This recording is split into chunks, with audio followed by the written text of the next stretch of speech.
El anime es una industria bastante grande hoy en día, lo que ha llevado a que se terminen generando ciertos mitos alrededor de esta, los cuales no son del todo ciertos o de plano no lo son. Y sumado a esto existen ciertos temas los cuales nunca se terminan de aclarar del todo, por lo que en este video repasaremos algunos mitos sobre el anime y una que otra cosa rara sobre la industria en general. Sin nada más aclarar, empecemos.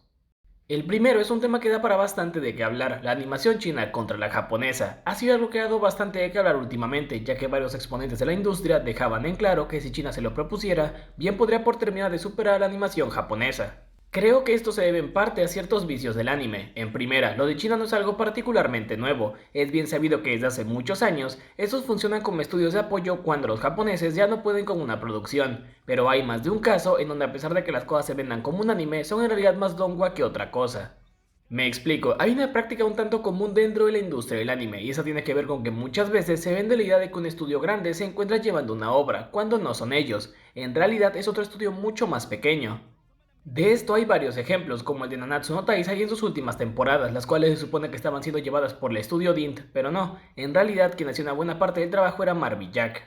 Esto también ha ocurrido en otros casos como My Sister My Reader o Mi hermana mi escritora, donde el estudio encargado en teoría era Nas, pero no, era Maggie Dreigler quien llevaba la obra realmente, y en estos dos casos el resultado final no fue tan bueno como se podría esperar. Esa práctica se ha trasladado incluso a los estudios de animación chinos, donde son ellos los que tal cual lideran la producción, y los japoneses se encargan de detalles menores. El ejemplo más reciente de ellos es Isekai Oji-san, donde la producción atravesó por muchos problemas, al punto de que cuando Atelier Pontrac, el estudio encargado de animarla, empezó la producción de la serie, no había un gerente para la producción, y todo se iba resolviendo sobre la marcha. Digo, no por nada hay declaraciones del director de uno de los capítulos, el cual dejó de plano la serie porque cuando llegó a la oficina en la que iba a trabajar se dio cuenta de que no había personal. Esto era porque la serie dependía completamente de China. Lo que ocasionó que cuando en su momento hubo un repunte de COVID, el final fuera retrasado, y en el comunicado del staff de la serie se dejaba en claro que era porque el personal chino no podía cumplir con las entregas, por lo que iban a tener que esperar a que la situación mejorara, y la situación se estabilizó hasta el 2023. Tampoco para nadie es sorpresa que los animadores japoneses no ganan tanto dinero, pero si empezamos a hablar de cifras, se estima que estos pueden llegar a ganar hasta 3 veces menos que los chinos. En general, las empresas de animación chinas suelen pagar más que las japonesas. Esto se debe a varios motivos, pero uno de los grandes factores que se señalan es el apoyo que reciben del gobierno. De acuerdo con un animador con ya bastantes años en la industria, las empresas de animación chinas pagan realmente más que las japonesas. El año pasado, cuando me pidieron que supervisara la producción de una animación de una importante empresa de animación china, el precio era hasta 100 veces superior al del mercado japonés. También dejen claro que a pesar de todo lo bueno que pueda tener esa industria, esta tiene algunas cuantas limitantes, motivo por el cual muchos animadores chinos deciden migrar a Japón, con todo y que el sueldo sea un tanto miserable comparado con el de su país de origen, se hace tal cual para ganar experiencia. Esto también era comentado por un animador veterano de Sunrise, en donde definía la animación china como una amenaza, centrando su declaración en los pocos apoyos que recibe el anime del gobierno, declarando que los políticos japoneses parecen tener una visión del anime de hace 30 o 40 años. En Japón existe la sensación de crisis, de que si seguimos haciendo animación desde el punto de vista comercial, nos veremos completamente superados por nuestros homólogos de China. Pero no quiero enviar tantas horas a las personas que vinieron a escucharme y no quiero perderlas. Sin embargo, hay que tener en cuenta que Japón ya no es un país desarrollado en materia de animación. Los medios de comunicación y el mundo empresarial no deberían tener esa percepción. Y hace unos cuantos meses se hizo bastante ruido con respecto a las declaraciones de uno de los cofundadores del estudio Madhouse y Mappa, donde dejaban claro que si China no tuviera todas las restricciones para contar historias, podría fácilmente superar la animación japonesa. Estas declaraciones pienso que iban más inclinadas a que en Japón se guían únicamente por tendencias y gran parte de los animes que se estrenan no destacan mucho, o son contados los estrenos por temporada que destacan, más que nada porque nadie quiere perder dinero. El punto que quizás más me llama la atención tiene que ver con la distribución, ya que uno de los motivos por los cuales la animación china no ha podido recibir su inyección del extranjero tiene que ver con que esta no ha llegado de una forma tan óptima a ciertos lugares. Sí, hay acuerdos que en su momento Funimation hizo con Bilibili, que hoy en día se proyectan en Crunchyroll, y Netflix también estaba haciendo lo suyo, licenciando cada vez más contenido de ese tipo, pero por su cuenta, la gente de China también se ha estado moviendo, solo que haciendo lo mínimo. Ya que plataformas como Ikuji o WeTV, las cuales son llevadas por Tencent, se encuentran disponibles en múltiples territorios como Latam o Norteamérica, solo que son de esas plataformas que no muchos conocen, y eso de que solo cumplen con lo mínimo es porque sus títulos ahí están, solo que estos tienen subtítulos al español o en inglés traducidos de forma automática de quién sabe cuál idioma, por lo que no es la forma óptima de ver las series, pero al menos existen. Por lo que si se lo propusieran, bien podrían hacer algo con esa presencia, pero lo veo como algo un tanto imposible, más que nada porque si Japón abrió los ojos hasta hace poco, no me imagino cuánto tiempo le va a tomar a China hacer lo suyo. Pero resulta un tema por demás interesante y solo queda ver cómo evolucionará en algunos años. Lo que sí es seguro es que para más de un veterano en la industria del anime es una especie de amenaza. Dudo mucho que superen al anime por todas las limitantes que tienen, pero quién sabe, quizás en algún futuro se pueda disfrutar de más animación de ese tipo que se atreva a contar otro tipo de historias. El anime en general tuvo unos cuantos problemas para asentarse como la industria que conocemos hoy en día, más que nada porque tenían varios problemas económicos ocasionados por varios conflictos, y así como en su momento la animación norteamericana se encargó de hacer animación donde el eje principal era la guerra para crear cierto tipo de propaganda, en Japón también ocurrió algo similar.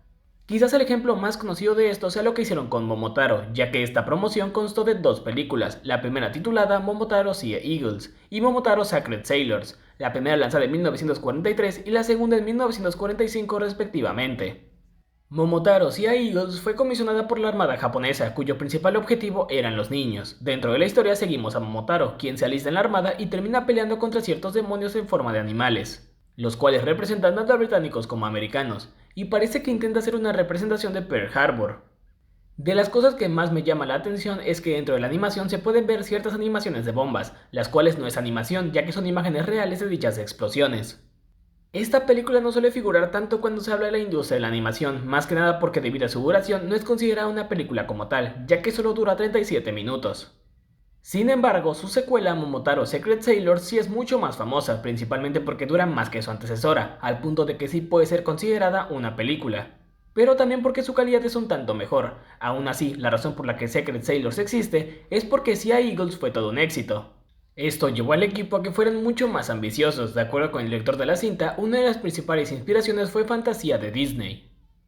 En esta secuela, la idea principal de la película era hacer que más personas se alistaran en la armada japonesa, en lugar de representar un conflicto como en la anterior. Aquí la película empieza con un grupo de animales los cuales se unen a la armada y se les da un entrenamiento y educación militar.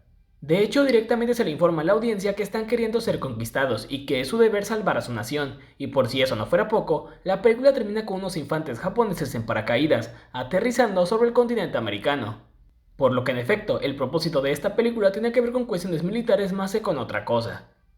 Esta película se ha logrado perdurar más en el paso del tiempo, ya que hoy en día, en retrospectiva, se le considera toda una pieza sobre la historia del anime que debe ser preservada. Esto llegó al punto de que en su momento, Funimation la remasterizó y la lanzó, esto en Norteamérica. Que a ver, esta no es la primera animación japonesa que se haya hecho, hay muchos casos de animación que ya se hacían antes. La primera animación de la que se tiene registro es Kazoudo Shanshide, de 1907, la cual solo tiene unos 5 segundos de duración, y se piensa que servía para que la sociedad aprendiera la lectura de kanjis. Otro de los casos más famosos es Nakamura Katana, donde podemos ver la historia de un hombre que compra una pero se topa con que su espada no tiene filo.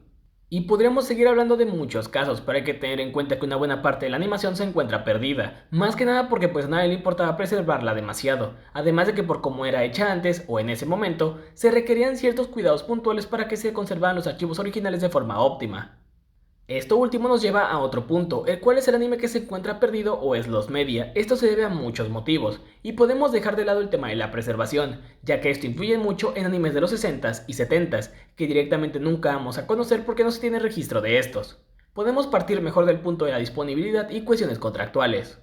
Podemos poner de ejemplo a la infame película de JoJo's del 2007, la cual pretendía adaptar el arco de Sangre Fantasma Phantom Blood, donde se piensa que la película es lost media porque el creador del manga dijo que será tan mala que nunca debía ser lanzada, cuando no es tanto así. Lo que ocurrió es que al estudio en cuestión se le venció la licencia de la serie y ya no la pudo renovar, por lo que la película no pudo ser lanzada. Lo mismo ocurrió con las OVAs del 2008, en donde si bien sí causó algo de controversia un libro que apareció en la sexta, esto es más por cuestiones de contrato que otra cosa. El otro factor con el anime perdido tiene que ver con la disponibilidad. Hay muchas OVAs o capítulos especiales, los cuales solo se pueden obtener mediante ciertas condiciones especiales en Japón, lo que hace que sea imposible que sean licenciadas por alguien de este lado del mundo, y que el conocimiento de estas obras sea poco o nulo. Lo anterior ocurre tanto en series como en películas, pero pienso que los casos donde más se presenta es en películas. Quizás de los casos más conocidos es el de la película de Hokuto no Ken, donde por ciertas presiones, la película no pudo llegar a formatos caseros tal cual como había llegado a los cines. Por lo que solo existen versiones con censura de la película, en donde se han recuperado algunos cuantos fragmentos sin censura que terminaron en algunos cuantos lanzamientos caseros, pero en general la película que se puede encontrar por internet está con censura.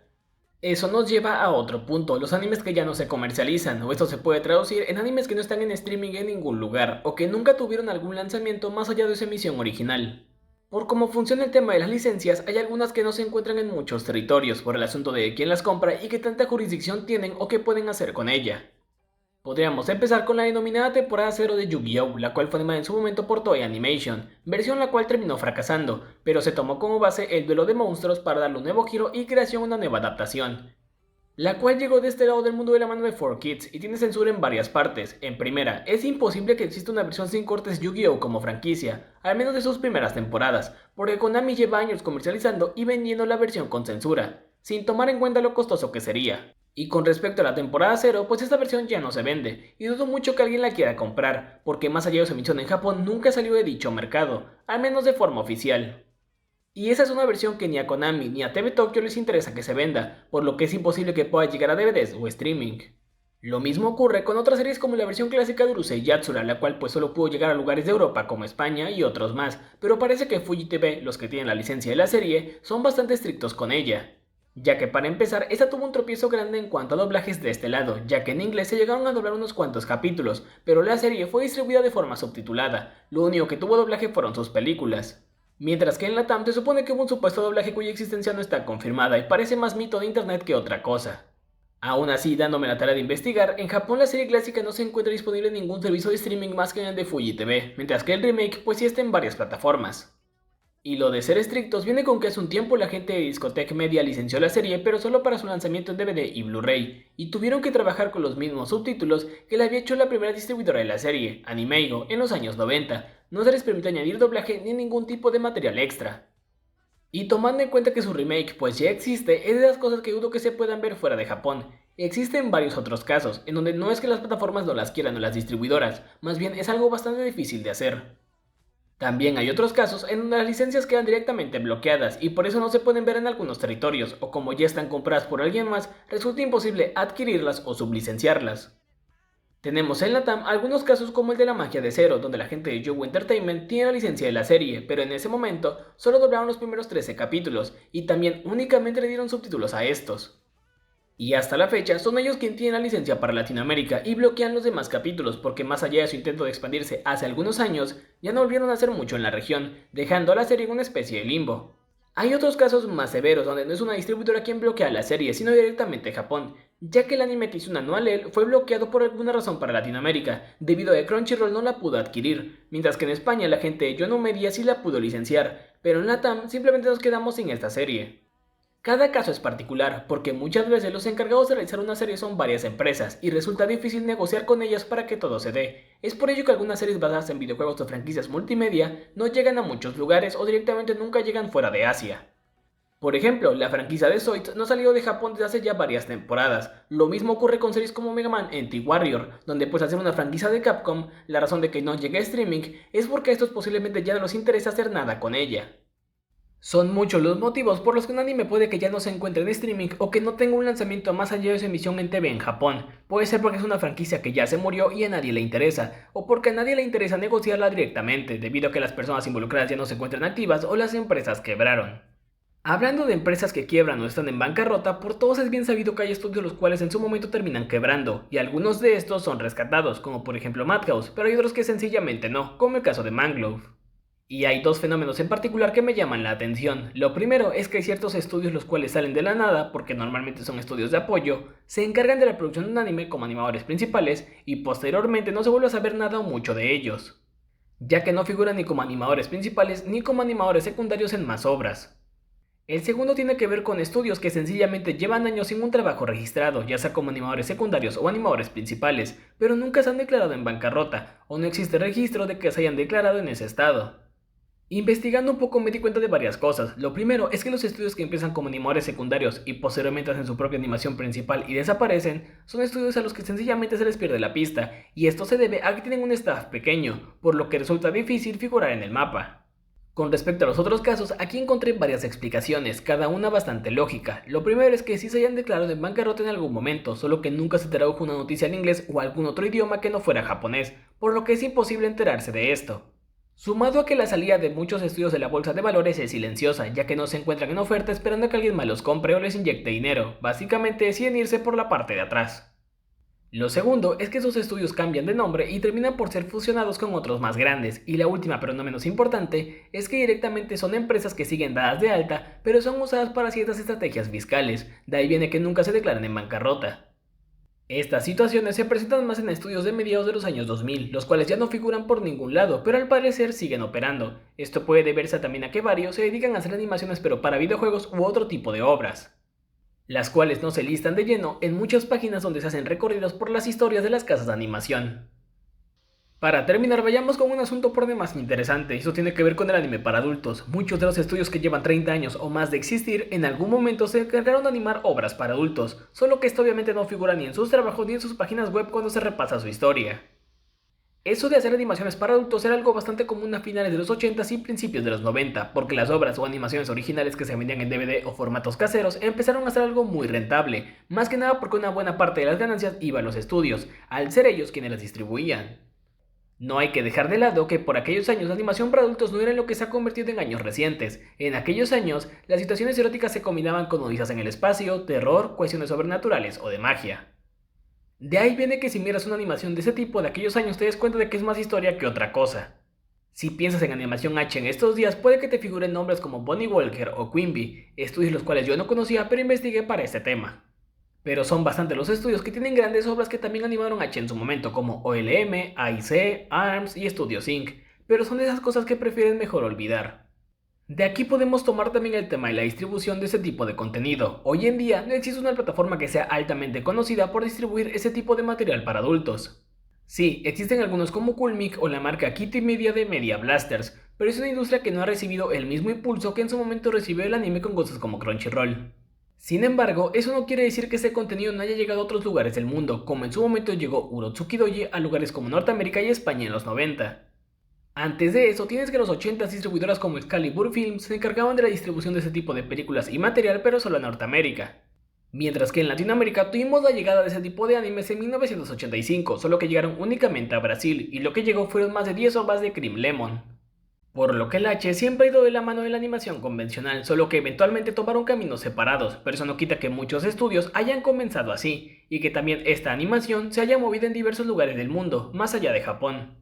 Como pudimos ver, existen varias cosas sobre el anime en general de las cuales poco se habla, más que nada porque al ser una industria tan grande cuyos integrantes son un poco herméticos, es normal que se terminen creando ciertos mitos alrededor de esta. Y eso ha sido todo por el video de hoy, no olvides comentar, darle like, suscribirte y nos vemos en la próxima. Adiós.